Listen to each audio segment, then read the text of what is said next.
I think we are live. Okay.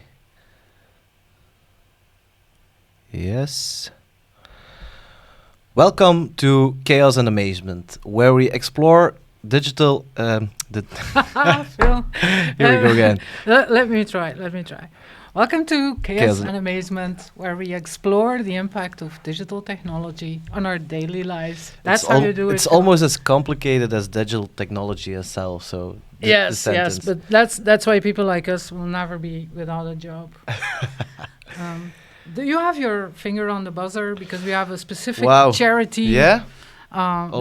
We have the equivalent of a swear jar. Yeah. So every time we mention one of the three taboo words, Phil pushes the button, and then how much money goes to a charity? Yeah. At this moment, we have 24 euros in the jar. So Wow, that's going to be one lucky charity by the end of the year. yes. Yeah. ChatGPT is. Now you said it yourself. So what you just mentioned, there's an official press release in it's Reuters.com, so you can't get any more official. The official numbers of how many users exactly it has. In the first week or so, it had 1 million users. You want to make an educated guess for the month of January, for the whole month of January, how many monthly active users the buzzword had? Oh, you don't gonna mention it. Okay. How many active users did it have I over the month of January? I think active users, Monthly okay. active users. I think around 10 million. It's a lot more. It's 100 million. Oh, 100 million monthly active users and 13 million daily unique users just for the month of January. So that's really impressive. And that's a dream. and then remember when we talked about the price point for Yeah. the premium version, 42? Well, I think it was a joke.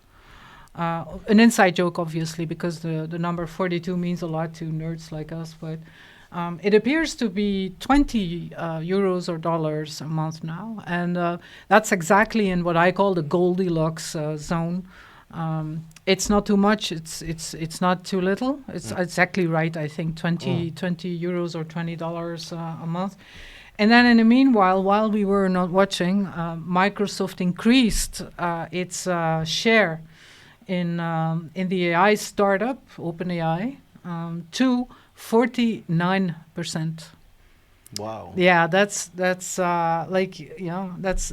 mainly they are now the main shareholder. Mhm. Well, they don't really have stock quotes yet, but they have the power in OpenAI. So Yeah, both DALL-E and then, let's just say it, ChatGPT now. I think Microsoft now has enormous power. And to be honest, 6 months ago, when you talk about AI and applications, all of the big tech giants are doing research into it, and they have been doing this for the past 10 years or so. Out of the GAFAM, Google, Apple, Facebook, Amazon, and Microsoft, I would have never guessed it would be Microsoft who would come out as one of the first big winners of the AI race. But is there a software program that has this many users? No, I don't think so. I think it's the first one, because usually if you look at the numbers, how fast did TikTok, for example, get to 1 million downloads? And that was like a month or so. And then before that, Instagram, Facebook. So the more you go back in time, the longer it usually takes for an online service, for example, an app or like this one, which is basically a browser-based chatbot, to get to 1 million users. I think it's an all-time record. But it's released in November, End yeah. November. Okay. And then within a week, it had a monthly. Damn. But That's a dream. So I put my name once more on the waiting list for the professional or business plan, they call it, I think. And I think if it's true, it was on their own blog, OpenAI's blog, that they mentioned this price point, and I think it's perfect. It's the sweet spot for. And when will this be activated? It will be rolled out in the United States first, of course, and I have no idea. I mean, if you have 100 million monthly active users, if only 1% of them converts to the business plan, that's still a million users that want to go premium. So that's a lot to handle. That's a lot to handle for a little startup.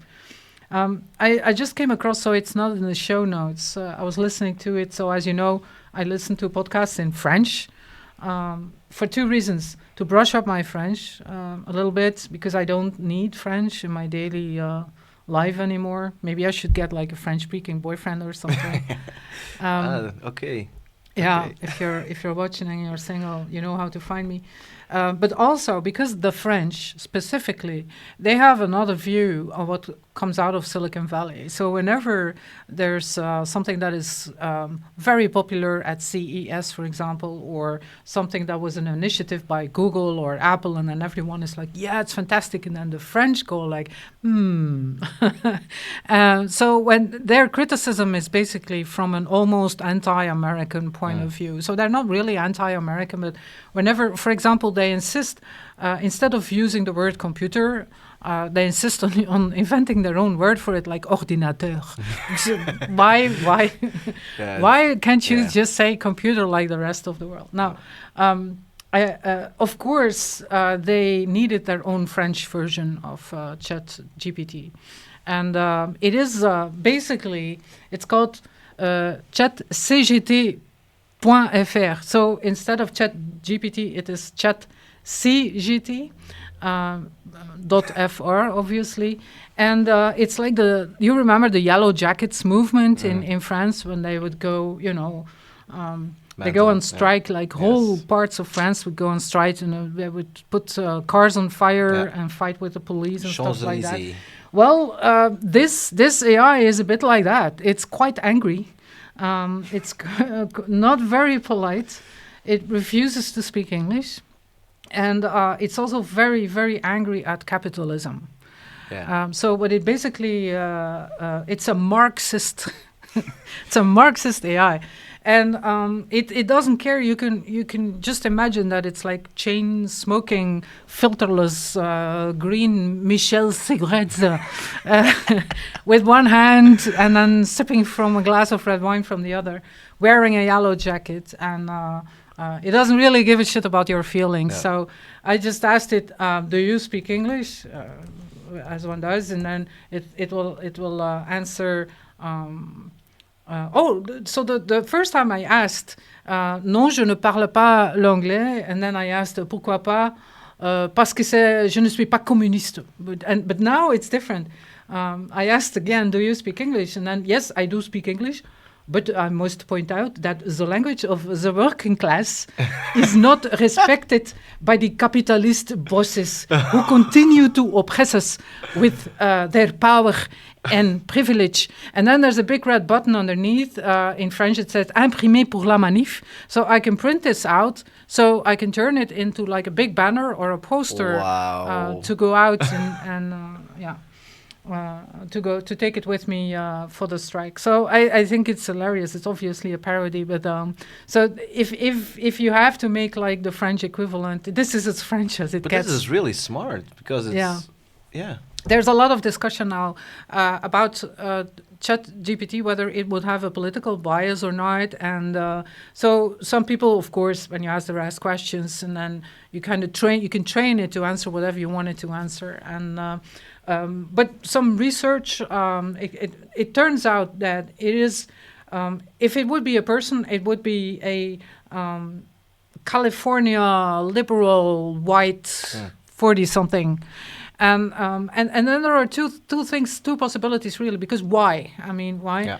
On the one hand, of course, if you look at the sources that it used, the internet, you would think that it is a lot influenced by this particular group of people, or so the AI was trained on this. But I don't believe that, because if I look at what specifically Twitter, for example, the kind of language that people use there and the political views. So maybe this means that I'm like a communist, chain-smoking yellow jacket, but I think they're very, very more to the right and pretty racist. Remember that a couple of years ago, Microsoft launched, it was called Ty, T-Y. It was a chatbot on Twitter. One of the first attempts by Microsoft to release into the wild a chatbot that would learn from the conversations it was having with other people on Twitter. And then in a matter of minutes, it started to mention Nazism and Hitler, and it was really, really bad. I mean, it's still, I think it was very traumatizing for Microsoft. I don't think if it is left-leaning, liberal, California, 40-plus, white person, ChatGPT, it's not because of the training material. Another theory is more interesting, is that specifically because of the trauma with Thai, and because everybody knows that trolls and people who just try to provoke other people by saying very extreme things, they are a lot louder on the public internet than the more moderate persons, because you don't get a lot of attention. It's all about attention, obviously. You don't get a lot of attention when you talk like very moderately and you say, yes, of course, I can see your point of view, but on the other hand, that's not how the internet works. So another theory is that the humans who were trying to rein in the algorithm, so it wouldn't become like Thai, that they just went like overboard and went like completely the very politically correct Toyota Prius driving liberal person from California. So that's both. I think this last theory is interesting. I'm not sure if it's correct, but I think there are still humans training ChatGPT, and I have to verify, so don't shoot me if it's wrong, that there's a team in Kenya that is actually being paid to try and rein in ChatGPT so it doesn't learn too much from racist humans that try to train it to copy their point of view. And then it gets interesting because you can't get. I have no idea. I've never been to Kenya. I've been to other parts of Africa, but never been to Kenya. But they are native speakers. They all speak English, right? So it's interesting to see how these humans in the loop, with their point of view on the African continent, how they will try to turn ChatGPT into something that is at least not extremist and trolling, even if there are serious attempts by people who use it to push it in that direction. So But Kenya is really going in the right direction. It is, about yes. technology. Yes. There in some cities they are more advanced than we are here. Yes. Even in Brussels. There are other parts of Africa where I've been, like in Kigali and in Rwanda, where I walked around for a couple of days and I worked with like a startup design agency over there. First of all, everyone there is really young. Like the medium age is 19, and they all switched from French to English a couple of years ago. And it's like deciding as the king of a country, like from Monday on, everybody will drive on the right-hand side. So that's what happened in Rwanda. And they are, they're 19, 20 years old. Yeah. They're entrepreneurs. They're really good. They're creative. There's a whole fashion industry there, design industry. And they want to get ahead, so it's there's interesting things going on in Africa. I saw that the average age is around 24. Yes. Yeah, I believe that, because everyone is a lot younger than here. So these are digital natives. Yeah. They grew up not with TV, not with MTV, like we did. They didn't grow up with a laptop or a computer. They just, the whole continent went straight to smartphone. Yeah. So for them, it's a different context. So if they are the teachers of these new AIs, I think this is going to be super, super interesting. And another article on a blog that I'd never heard of before, it's called Animals with a Z.co, gives an overview of how people react to the idea of generative AI. And there are purists that say it's better to have humans as well. We should ban it from editorial teams at newspapers. We should ban it from university. It's bad. And then you have on the other side of the fence, there's of course people who say no. let's just optimize the whole content production process and then have AI produce content like an imaginary Bing search engine. Instead of presenting you with 10 possible answers everywhere on the internet, and maybe one of them is exactly what you search, is to give you an output just for you in the format that you just need. And it could be a text with bullet points, it could be an imaginary interview with a person, with Leonardo da Vinci or anyone else. It could be a video that is created on the spot just for you in the format that you need.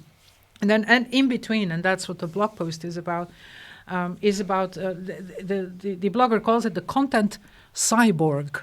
And I really like the idea because ever since, it must have been in the 70s in academic circles, they came up with the term artificial intelligence. And I think that's a misnomer because especially the word artificial in artificial intelligence, because just by naming it artificial, they could have also named it like fake, pretend. That's as if it's not real. And artificial has this, it has this ring to it that will have people think that it's not real, so it's of less value. They should have called it augmented intelligence, but it's too late now because we now have augmented reality. It would be really confusing. I like the word cyborg because it's a term that's been invented probably also in the 1970s. It's a mix of cybernetics, which is like physical moving parts, and then the Borg part, of course, which is the human, the flash part. And that I wrote a blog post about the brain-computer interfaces. So just imagine that if you work with generative AI the way I do, more as a companion, and you give it a little input, and then it gives you something back, and you adapt it, and then at a certain point in time you're not completely happy with it, and then you throw it back and you optimize each other's work and then learn on both sides of the fence, right? That's when you're a cyborg, really. You get augmented, your own skills, your own talent is being augmented, and at the same time you're also training this AI. And even when it comes to, and that's where it gets interesting, I think, when you need an interface, so now we have to type on a keyboard with your fingers. It would be a lot easier to get it straight from the brain.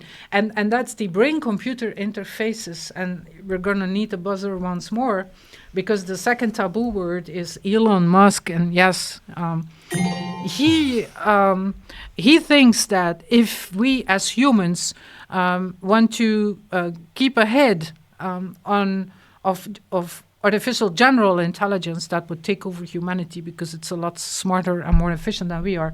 So to arm ourselves against this, he says we should augment our brains by creating an interface.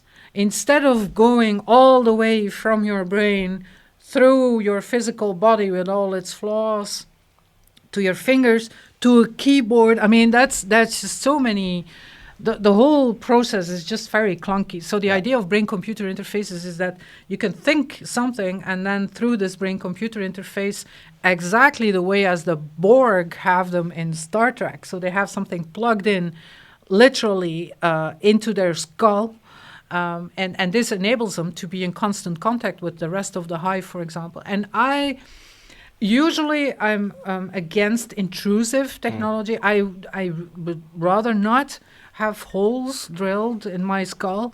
And also, I think if you have something like a hole drilled in your skull, and then some cable going into your brain, and then on your brain there's the chip. The chip also needs power, so there would be battery. So I'm also not very impressed by Neuralink. All I've seen so far is a monkey playing pong with its brain. But working with AI, just imagine, so it's just philosophically, if we see ourselves as cyborgs when creating content, which is what I would do, I'm open to the idea to become a content cyborg, and I don't have to type in and chat with a bot in order to augment my creativity, while at the same time it's directly input in your I'm open to that. I'm just still a little worried about, because the brain is basically, it's a meat machine. It's been called that a number of times, but it's also called wetware. So you have software, hardware, and then you have wetware, the brain. And the fact alone that it's wet, it's kind of made me a little nervous. I'm a little worried about getting infections in there. And then how do you replace the battery? I mean, that's also, yeah. So a Solar content panels on your maybe in 5 years, because the evolution, it's going really fast. We Yeah. live in a technological singularity, so the evolution is going exponentially. And it could be like in 6 years that I have a card that says 𝗦𝗵cie𝘄𝗵cie𝘁𝗲𝘀 Content Cyborg. Why not? Yeah, the 80s are not that far away from us, and who thought that we could have this science fiction by 2022? Exactly, and you could have like voice commanded AIs that you talk to. So But now it's really you going would quick. just like I said on Star Trek, I'm not Star Wars, so yeah, shoot me. But you can now, the technology is there. It's just puzzles, a puzzle that still has to be connected. The pieces have to be connected, but theoretically, you can build a house, come in and say computer lights.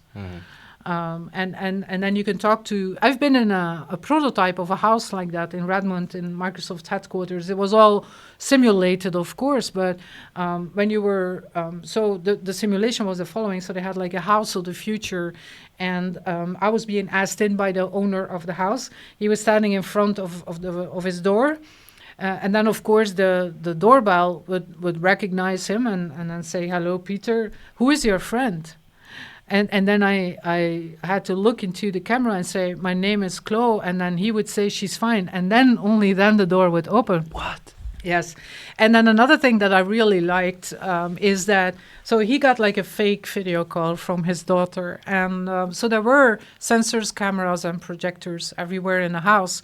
And I remember that, so the image of the video call was projected on any flat surface in the house. So it was like a closet door, could be one of the walls, but it just went with him. So the projector would project the image wherever his gaze was at. So when he turned his head, the sensors would see that and then project the image of his daughter to the other side of the room.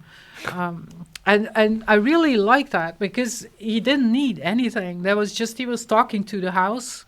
And the interface was voice command from his side, and from the house's side, it was computer vision, so it would recognize what he was doing and where he was watching and where he was moving. So I think it was about 5 years ago, I think. The concept was there, and technically it's not that hard. Where we are at now is that you have to connect the little pieces of the puzzle together, and it would still be very ugly, and you would see wires everywhere, and there would be issues. Yeah. There's not an industry standard yet for this type of... Although LG produced a screen who has like a plug in the wall, but the television can be anywhere in the room, and it's the power is transmitting through the air. I don't know how it works, but the technology is going there. That we don't have I mean, yeah. the elements, the ingredients are here. Yeah. All we need is for someone to make a cake out of it. And another thing that, so DALL-E is also part of OpenAI. And DALL-E, but all the other ones as well, Midjourney and Stable Diffusion. I made a joke about it a couple of weeks ago here, is that this text-to-image generators are not very good with fingers and feet. Have you seen Everything Everywhere All at Once, which I think was the best movie that came out in 2025? No. So it's a really weird movie, but I highly recommend it. So one of the universes, so you have multiple universes. In one of the universes, the main character has sausage fingers. So you have Frankfurter sausages, right? Yeah. So you have the ones you put in a hot Yeah. dog. Well, her fingers were like that, so she couldn't really grab anything. No. Well, that's what fingers look like in Yeah. text-to-image. So someone at BuzzFeed decided to go and investigate Why is this still an issue? This technology has been with us for over 6 months. It has learned from all of these people that work with it and to try to explain it, what a human hand looks like. For example, that it has 5 fingers on each hand. And it's still you know, the weak spot. And one of the reasons is that the pictures that it's been trained on, compared to the face, for example, hands are a lot smaller. And that is one of the reasons why it didn't have high resolution, large images of hands in all of these situations. It generates images. It doesn't have, it based itself of other images. It doesn't know how a human body works. So that's also one of the reasons. Yeah, there was one thing I want to show you. There was, oh no. It's not working. There were party images. Oh yeah, I've seen those. Yeah, very realistic. I can see them on your screen, but the other, yeah. Yeah, no, it doesn't work. Okay. But that's because there are a lot of party images around, so it can kind of learn from that and then make them. But this is really crazy. Only the hands. The hands, same thing. And another, so it's not related to Midjourney, Stable Diffusion, or DALL-E, but there's a new AI tool called AI Replace from a website called PicsArt, so PICSART. And what they do is to replace, so you give it text prompts, and there's a picture of you and your ex, a holiday picture. And there you are both at, I don't know, Niagara Falls or on safari in Africa, in Kenya, for example. And I get this a lot because my iPhone will dig up these old holiday pictures. And I think, yeah, that's a good memory. Maybe I could repost it. And then I think, no, because my ex is in this picture, right? So this is what AI Replaces solves for you. You can simply give it a prompt that says, remove my ex from the picture and replace it with something else, because removing a person from a picture or even a video, that is always, I mean, in Adobe Suite, I think it's just pretty easy to do that. Content aware fill. Content aware fill? It's called fill? Yeah, fill. Oh, with an Phil, F. yes, with I F. see. Oh, Yeah. that would be a nice nickname for you, content aware Phil. But you can say replace my ex, and then one person did this with a red flag, and then the AI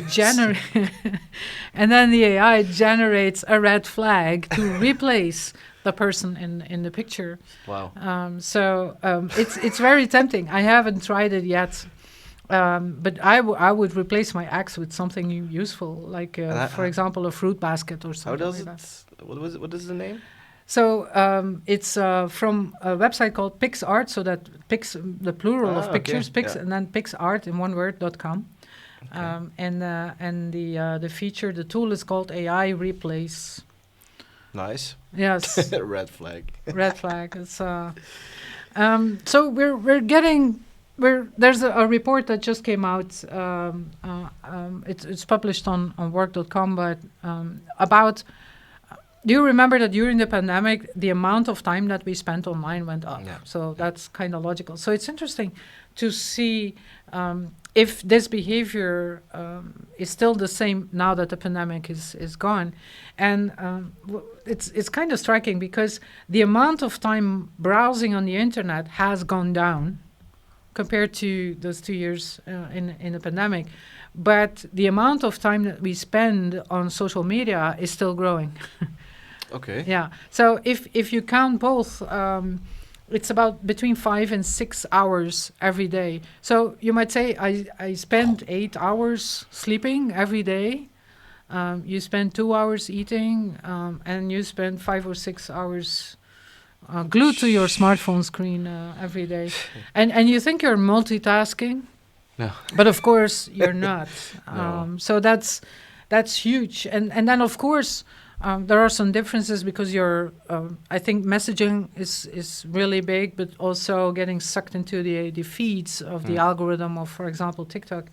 And then one of the losers in this whole social media addiction conversation is Instagram. So the Atlantic posted an article called "Is TikTok the Death of Instagram?" Of course, with this type of articles, you get a lot of clicks. I understand, but I'm not on Instagram, as you know, but only I don't even log in. Sometimes I want to see something on Instagram, and then you can see a little peek of what's going on Instagram because it kind of before it nudges you into logging in, right? But what I've seen from my side of the fence is that the engagement rates are going down on Instagram, and if you compare them to TikTok's engagement rates, it's clearly crazy. Where the engagement is going. And also, I think in the past 6 months that in the new features and then other features like IGTV that had been, boosted over the years, and then all of a sudden they kind of wipe it under the carpet. And so they have been trying to kill TikTok so desperately that they lost their focus. And for 10 years, let's just say from, roughly speaking, 2010 to 2020, Instagram was the place of... it was a revolution, really, because all of a sudden everyone was a photographer. People started the selfie thing, the user-generated thing. That was a revolution where Instagram was a really large player. And people started playing with, angles, lighting, makeup. They started to express themselves through photos. And now that they're clamping down on the photo part again, and then kind of giving up trying to outcompete TikTok in the short video part. But I think the moment is gone. I'm not sure. I don't think people will see Instagram as the place to express themselves anymore. And I don't even think the expressing yourself through a picture that you took yourself with your smartphone is no longer the preferred format. I can see Twitter is really booming. I see most people on Twitter, and it feels a little like dancing on a volcano. Being on Twitter, as you know, it's my preferred platform. It really feels like that, and it's almost like I watched this documentary about Pamela Anderson and her relationship with Tommy Lee. It feels a little like that. It's going to end, but you're going to party like it's 99 anyway. And I want to go live on TikTok because, it's the place to I go. see. The Twitter is my Tommy Lee. I know it's bad for me, but I keep going back. I keep going back and trying, because I know it could be gone any minute. The only reason that Instagram comes into the news, there's an Instagram murder. That's I didn't see that one coming. In Germany, in a city called in the area of Munich. Let me just. It's called the the Doppelgängerinnenmord von Ingolstadt, which is near Munich, and it's. My favorite genre in podcasts and YouTube is, of course, true crime, like many middle-aged women. Mostly French, but maybe need to go to the Germany side as well. Yeah, well, I also watch like that chapter on YouTube, and Mike is Irish, and then there's Bailey Sarian, of course, who has a makeup murder mystery Monday. So I know the genre, but I didn't see this one coming. So it's about an Instagram user. I haven't found her Instagram account yet, so I'm not sure if she's an influencer, but she was very, very active on Instagram. Her name is 𝗬𝗲𝘀. She's 24 years old. And she had a friend called 𝗬𝗲𝘀, also 24. And so what happened is the following. So this lady created fake Instagram accounts with the sole purpose of trying to find other girls that look just like you. And she, so the 𝗬𝗲𝘀 has what I call the typical Instagram face. Which is like the face, it's a crossover of Pocahontas and Kim Kardashian. So she's very good looking. She's got these full lips, high cheekbones, long dark hair. So you find this type of young woman quite easily on Instagram. So she created fake Instagram profiles just to connect with girls that look like that look like her in real life. And she lured one of these girls who was from Albania. So it's like really international because the boyfriend is also from somewhere completely different. It's catfishing. She was catfishing this girl who looked like her. And then, so I'm going to skip to like the breaking news on what should be the local news station in Ingolstadt near Munich in Germany.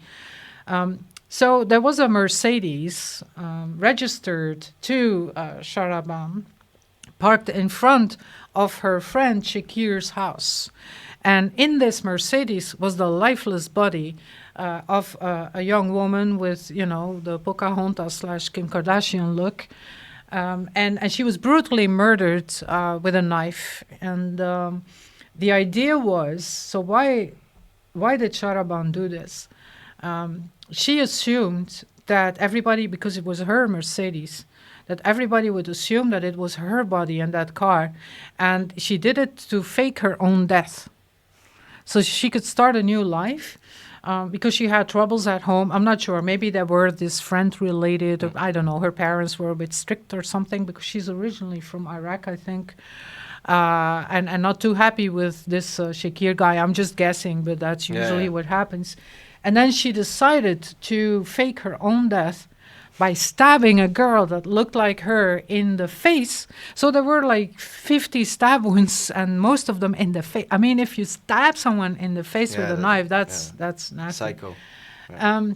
But then I think you don't listen to true crime podcast because then you would have known if it is a suspicious death and being found behind the wheel of a Mercedes with 50 stab wounds is a suspicious death. Yeah.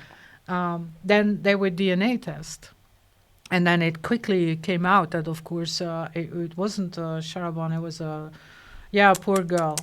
And so this is, this is the stuff they make movies of. And so there's probably a Netflix deal. This is a bad case of catfishing, a really bad case. So, poor girl. But that's Instagram. I have to look at the time. We were talking about podcasts. So, as you know, Spotify threw millions of dollars towards big podcasters like Joe Rogan.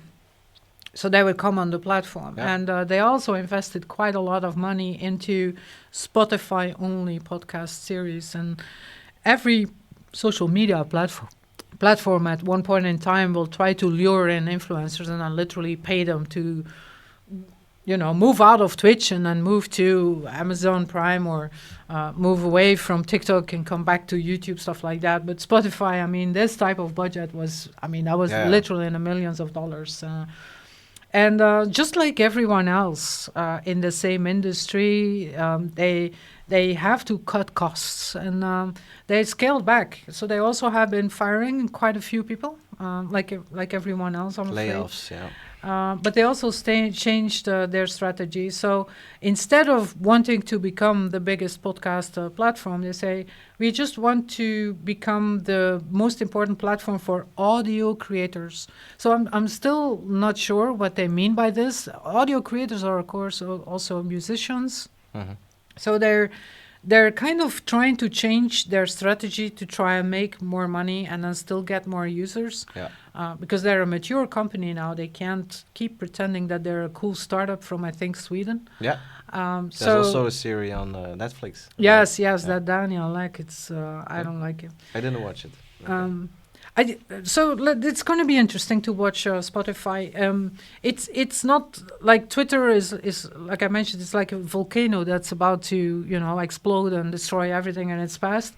Spotify, I hope, is being Scandinavian.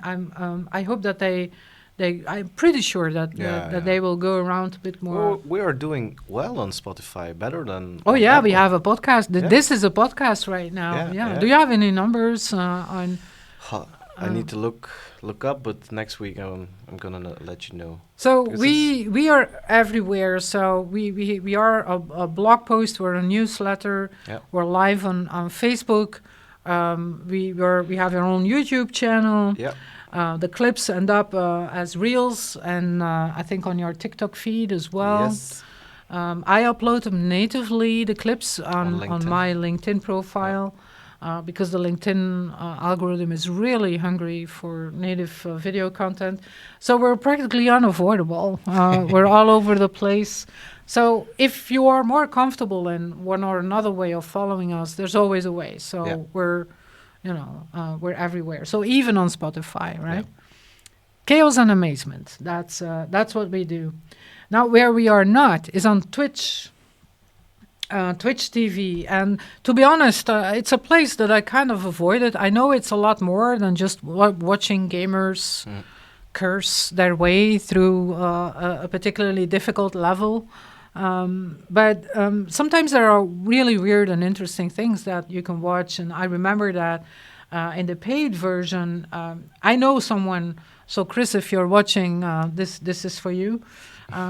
Who pays to rewatch videos of Bob Ross with his painting lessons and his happy little trees every Saturday morning. Yeah, it's a kind of meditation. It's not about watching something. It's about watching with other people. Yeah.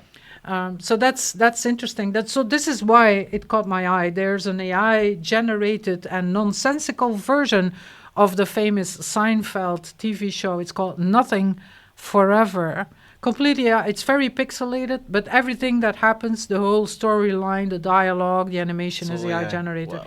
So it is I'm not sure, you're having trouble showing stuff on screen. Yes. So it's twitch.tv/ and then the channel is called Watch Me Forever, in one word, Watch Me Forever. And I've seen a lot of weird things on the internet, but this one takes the cake. It's, on the one hand, at any time of the day, when you tune in, you can see that literally thousands of people are watching with you.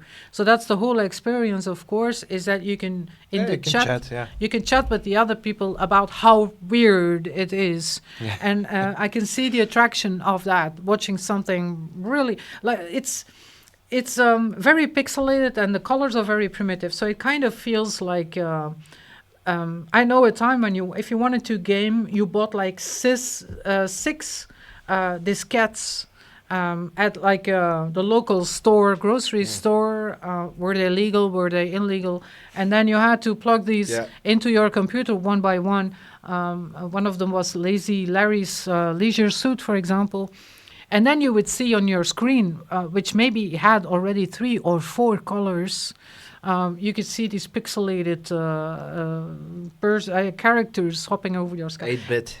8-bit colors, MIDI music, and it has this feel to it, a very 80s, 90s computer graphics feel to it. But the dialogue is something else. I mean, Seinfeld in itself, of course, was already pretty absurd in its humor, but this takes it up to the next level. So if you have a browser at your disposal, it's twitch.tv and then / watch me forever. And then you can watch together with thousands of other people an AI-generated and nonsensical version of Seinfeld that streams perpetually on Twitch. So that's the weird stuff that I came across. I see we still have 15 minutes. I had a bit of... How do you find this, Chloe? Feedly.com. Feedly? Yes, Feedly.com. Like normal people will read the news in the morning. I spend an hour every morning, wherever I am, reading my feeds on Feedly. It started off, it's a habit that I've been having for at least 10 years now. I used to be an RSS reader.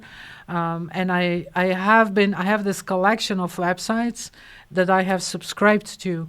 And then I use Feedly, and then I swipe through the feeds, and it was pretty fast. So in this 1 hour, I see like 1,000 updates from websites. And then a lot of them, for example, I find on Reddit.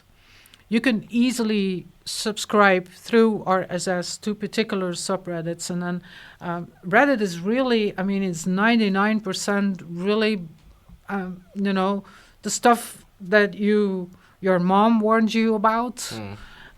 It's very often literally not safe for work. Some of the stuff on Reddit is even not safe for life. Yeah. But for this between 1 and 5% of these gems, that's why I still, and I don't scroll through Reddit, because then you always end up things that you go like, but I subscribe to the feed of particular subreddits, and that's very often where I find these things. Crazy. Feedly.com, highly recommended. There's a free version where you can subscribe to about, I think, 1,000 sources. It's my thing. Or it's just the first thing I miss subscribe when the to- internet yeah. is down is Feedly. It's not Okay. social media, it's not email. Or just subscribe to your blog, because it's full of it, of this stuff. Of this stuff, and that's why investigating the impact of digital technology, it never gets old, because the internet by now has become the archive of popular culture since the end of the 1990s, and they were weird. I mean, the end of the 1990s, looking back, they were really weird, and the creativity around, like what we just talked about, this Twitch stream. So the AI that generates the dialogue and the plot lines and the graphics is limited, of course, today. But they work with these limitations and then turn it into something that is retro for a lot of people, that kind of reminds them to their childhood in the 1990s. So I think that's one of the attractions of Nothing Forever. So a funny little website. This product doesn't exist. Now, you have to be careful, because it isn't, this product doesn't exist .ai. It's kind of more complicated. Let me double check. It's M64. Yes. This product does not exist. .m64.in in for India. It's, of course, a reference to this person does not exist .com. This person does not exist. I didn't realize, but it launched way back then, I think in 2019 or something. And it was one of the first websites where people were looking at portraits of people, photographic, realistically portraits of people that were generated by AI. And I remember it was the first time where people were like, wow, this is close to, it's almost indistinguishable from magic. And I checked the original, This Person Does Not Exist, again, because at first, back when it was launched in 2019, you could still easily see that it was not a real person, because there would be always some small detail that was off, like the shape of the pupils of the eyes, the shape of the ear, the teeth were very hard to do. But if you go to thispersondoesnotexist.com today, as I am doing right now, it gotten very, very good. I mean, it's a face, so there are no hands, no hands inside. Smart. But I'm looking at a portrait of a lady my age, and you can use these to create a fake profile on Instagram, for example, and or a fake. They look like headshots that are good enough to use on LinkedIn. As your profile This is picture. crazy. Yes. This person does not. It grew up, It's one of the earliest examples of. I'm seeing here 2019. That's when it started. So it took them like 3 years to become very, very realistic. But the blog post I wrote is not. So there are a lot of copycats. So there's a website called This X Does Not Exist, because this cat does not exist, this furniture does not exist, this interior does not exist. So that's been a meme in itself, basically. But now we have this product does not exist. So the URL is a little weird. So what you do is you give it a text prompt and you type in a problem that you have. Now, we all have many problems, don't we, Phil? Yeah. But one of my many problems is that my cats wake me up at 4 a.m. in the morning every fucking day. Every day. Because cats are nocturnal. Yeah. And I've been told that they do this because they're very light sleepers. They're predators, but very light sleepers nevertheless. And then I'm a very heavy sleeper. I've had one person I was living with at the time at first. he would kind of check my pulse in my neck because I lie completely still and I don't appear to be breathing even. So I'm like a corpse at body temperature. That's what I look like when I sleep. So very deep sleeper. And that worries cats because they are very light sleepers. So one of the reasons they jump on your bed and go like, and then tickle you with their, with there their... are many funny videos about this. Yeah. Is because they are worried that you might be dead. Now, anyway, so this product does not exist. So I proposed my problem. My cats wake me up at 4 a.m. And then the AI will come up with not only the name of a product, but will also describe the product in such a way that you can use this as your text on the website that promotes the product. So it came up with a product called Perfect Night. So P-U-R-R, Perfect Night. And so the imaginary website for this project would have the following text. With Perfect Night, you can now enjoy a good night of sleep without worrying about your cats waking you up for food or attention. I only say they wake me up at 4 a.m. So it kind of, you're waking you up for food or attention. Our product, Perfect Night, is designed to keep cats occupied and entertained during the night so their humans can rest peacefully. It's a combination of a motion-sensitive toy and a food dispenser that will keep cats happy and entertained while releasing food or treats at the same time. The motion-sensitive toy also has lights and probably with like a laser light, keep them busy. The toy also has lights and sound effects that cats will find irresistible. Perfect Night is available for purchase at a price of $99 and is perfect for cats of all sizes as it is adjustable in size. And I was reading this and I thought, yeah, take my money. I would spend $99. But this is really for people who are not that creative in business. No. They have everything. And then I asked the text-to-image, which is included in Canva.com, and I typed in the description of the product that I just read aloud, and it came up with a pretty good-looking... so it is a completely relaxed cat. It's got its paws tucked in. Lying on a table, and then next to the table is something that looks like a record player if it would have been designed by Jonathan Ive. I'm gonna show like this. It's not bad. I mean, I would buy it. Cat looks happy, and I can finally get a good night's sleep. So this is for me, that's the amazement part. You had the chaos part where people murder each other, find a murder victim on Instagram, and then you have this. You're good in linking the stories together. That's wow. And then two more things.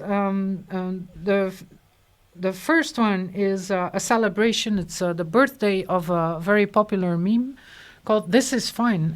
"This Is Fine" the meme is now 10 years old. It's a cartoon of a dog sitting in a living room, and the living room is on fire. And the joke is really that the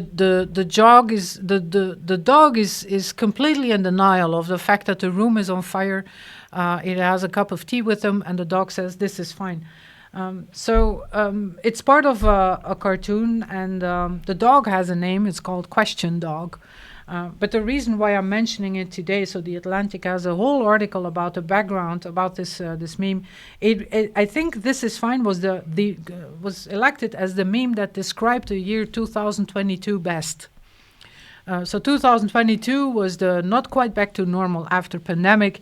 We had a war in Ukraine. We had the economic recession. We had the post-Brexit trauma. The hangover, really, the Brexit hangover, and then the Twitter dumpster fire, people getting fired from their tech jobs. So we all felt a little. Sometimes a meme. You think that why do we still send memes to each other? Because it's a very primitive content form that's been around technically for 20 or 30 years. Yeah. But just like an emoji can sometimes, or three emojis can sometimes express more perfectly what you're trying to convey and what you're feeling. I think some of these memes, I can relate to this dog. I mean, the house is on fire. This is fine. That is so good thumbnail. And then the very last thing today, so there's a guy called Neil Agarwal. His website is neil.fun, so EAL, Neil, his first name, .fun. And he's someone, I don't know how he does it, every 6 months. He comes out with another mini website that is super entertaining, and every time it goes viral. So, and it's always something completely original. So he's an artist in itself. And what he just created now is called Wonders of Street View. And what it basically does, so neil.fun / wonders-of-street-view is it throws you. There's more than one website that does it. It kind of throws you somewhere in the world through Street View, somewhere very specific, but always right in front of something that makes you go, What? what is this? So if for example, if I could decide where to throw someone through Google Street View in Belgium, I would, I don't know, what I'll be looking at. It's cars, but... Oh yeah, that's a very famous place. It's an artwork. It looked like Stonehenge. It's called Carhenge. That's an actual place that you can go. I even saw a picture of a couple that got married in Carhenge. A couple of weeks ago. It's America, I think. Well, it's mainly America. That's a shame, because in Belgium we also have these weird places. I would show them in Vilvoorde. So you have roundabout art, and this is something that, of course, the Google Street View car will photograph. So in Vilvoorde, where the Renault factory used to be, so you have like a rusty fist. And I think this would be something for that French-speaking yellow jacket wearing AI I just mentioned. It's a huge iron fist that is rusted, but it's probably me. It's probably me. But every time I pass by this roundabout art, it's positioned exactly. Well. It reminds me of a particular very dangerous sexual act that sometimes people do with their fists. And I understand where it came from. So it is like in protest. Yeah. It's a fist in protest against capitalism and the decision from France to close the factory and all of these people that lost their jobs. But I would have positioned the fist differently.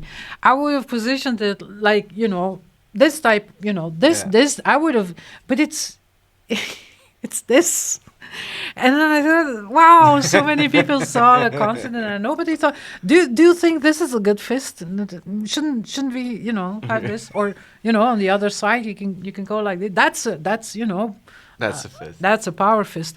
This is something else, people. Someone should have thought. So, if I would be able to, so Neil Agarwal, if you're listening, I have a few suggestions for your Wonders of Street View.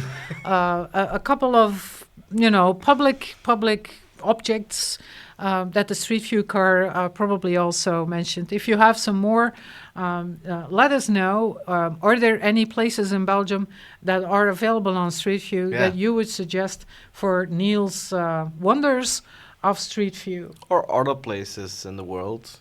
Other places in the world comments. where you've been, like the Carhenge we just showed. Can you think of anything like this? Not directly. In Ostende, you have this artwork. The red. Yes, it looks like crashed Coca-Cola cans. Yeah. But painted in a very bright red orange. So as if, a giant had some fizzy drink in a can and then just decided to discard it on Ostende's seaside for everyone to see. What was the meaning of it? I have no idea. I knew it, but I forgot. It's from Arne Kens, I think, the artist. I have no idea. Yeah. But I think if you do not know the context of Arne Kens and the fact that it is an artwork, and of course this tradition at the Belgian seaside to have like public art everywhere. There's a few really interesting ones. He has also art at Tomorrowland, so maybe people will know Or this. Tomorrowland, you might have a few ones as well. So Wonders of Street View, if you come across a Belgian example, but so far every time I've tried it was in the United States. Okay. I'm not sure if you, so I can see that a couple of people are listening through Twitter Spaces. Well, thank you very much for those who are watching on Facebook. We love you very much.